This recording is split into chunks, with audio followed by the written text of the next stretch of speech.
അന്ന് മമ്മൂട്ടിയുടെ നായികയായി, ഇന്ന് ബോളിവുഡിലെ സൂപ്പർ സ്റ്റാർ. സിനിമാ താരങ്ങളുടെ കുട്ടിക്കാല ചിത്രങ്ങൾ കാണാൻ ആരാധകർക്ക് ഏറെ ഇഷ്ടമാണ്.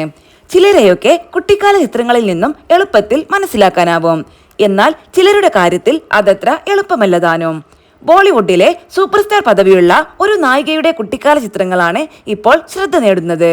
മലയാള സിനിമയിലും ഈ നായിക അഭിനയിച്ചിട്ടുണ്ട്. മറ്റാരുമല്ല കക്ഷി, ബോളിവുഡിലെ ബോൾഡ് ആൻഡ് ബ്യൂട്ടിഫുൾ നായികയായ താപ്സി പന്നു. അഭിനയം കൊണ്ടും നിലപാടുകൾ കൊണ്ടുമൊക്കെ എപ്പോഴും ശ്രദ്ധ കവരുന്ന നടിയാണ് താപ്സി. 2011 സോഹൻ സീനുലാൽ സംവിധാനം ചെയ്ത ഡബിൾസ് എന്ന ചിത്രത്തിൽ മമ്മൂട്ടിയുടെ നായികയായി താപ്സി മലയാളത്തിലുമെത്തി. സൈറ ബാനു എന്ന കഥാപാത്രത്തെയായിരുന്നു താപ്സി അവതരിപ്പിച്ചത്. സോഫ്റ്റ്വെയർ എഞ്ചിനീയർ ആയിരുന്ന താപ്സി മോഡലിംഗിൽ നിന്നാണ് അഭിനയത്തിലേക്ക് എത്തിയത്. ആദ്യകാലത്ത് Reliance trends, Airtel, Coca Cola, red FM, PVR cinemas തുടങ്ങിയ ബ്രാൻഡുകളുടെയെല്ലാം പരസ്യങ്ങളിൽ അഭിനയിച്ചു. 2010 രാഘവേന്ദ്ര റാവു സംവിധാനം ചെയ്ത ജുമ്മാണ്ടിനാഥം എന്ന തെലുങ്ക് ചിത്രത്തിലൂടെയായിരുന്നു സിനിമ അരങ്ങേറ്റം.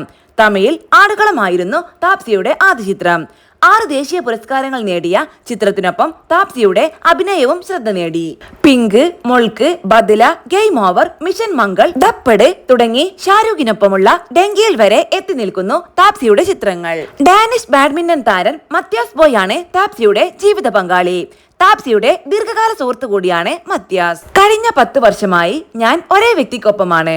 13 വർഷം മുൻപ് ഞാൻ അഭിനയിക്കാൻ തുടങ്ങി. ഞാൻ ബോളിവുഡിൽ അരങ്ങേറ്റം കുറിച്ച വർഷം അദ്ദേഹത്തെ കണ്ടുമുട്ടി. അതിനുശേഷം ഞാൻ അതേ വ്യക്തിയുടെ കൂടെയാണ്. ഈ ബന്ധത്തിൽ ഞാൻ വളരെ സന്തുഷ്ടയായതിനാൽ അവനെ ഉപേക്ഷിക്കുന്നതിനോ മറ്റാരുടെയോ കൂടെ ആയിരിക്കുന്നതിനെ കുറിച്ചോ എനിക്ക് യാതൊരു ചിന്തയുമില്ല എന്നാണ് ഒരിക്കൽ താപ്സി മത്യാസിനെ കുറിച്ച് പറഞ്ഞത്.